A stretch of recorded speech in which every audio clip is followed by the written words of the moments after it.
America, Israel Iran మీద దాడి చేయగానే ప్రపంచ దేశాలు వణికిపోతూ ఉన్నాయి. ఇరాన్ మీద దాడి చేస్తే ప్రపంచ దేశాలు వణికిపోవటం ఏంటి?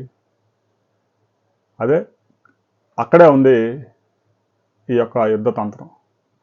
హార్ముజ్ జలసంధి నుంచి దాదాపు 79 దేశాలకి 50% పైగా చమురు గ్యాస్ ఎగుమతి అవుతా ఉంది. హార్ముజ్ జలసంధి ఇరాన్ చేతిలో ఉంది. ముడి చమురు నౌకల మీద దాడి చేస్తూ ఉంది. గల్ఫ్ కంట్రీస్ మీద దాడి చేస్తూ ఉంది. నేరుగా అమెరికా, ఇజ్రాయెల్ మీద దాడులు చేసి గెలిచే సత్తా ఇరాన్కు లేకపోయినా ప్రపంచాన్ని వణికిస్తూ ఉంది. దీని ప్రభావం అనేక దేశాల జీడిపిల మీద స్పష్టంగా పడబోతా ఉంది. ఈ ఆర్థిక సంవత్సరంలో భారత్ 7.6% వృద్ధి రేటు సాధించే అవకాశం ఉంది అని ముందస్తు అంచనాలు రిలీజ్ అయ్యాయి.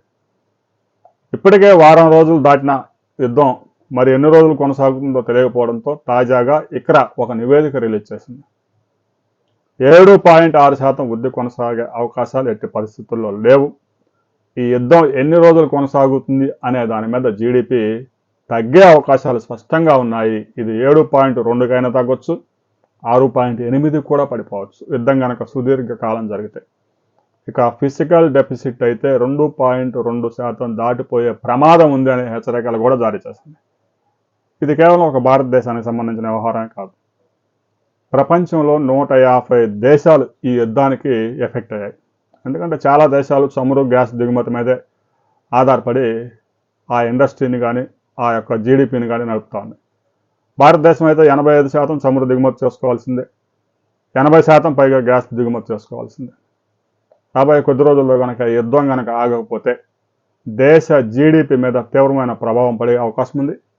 గల్ఫ్ దేశాల్లో ఉన్న భారతీయులు 96 లక్షల మంది ఉద్యోగాలు కోల్పోవడమే కాదు, దేశంలో కూడా నిరుద్యోగం భారీగా పెరిగే అవకాశం ఉంది.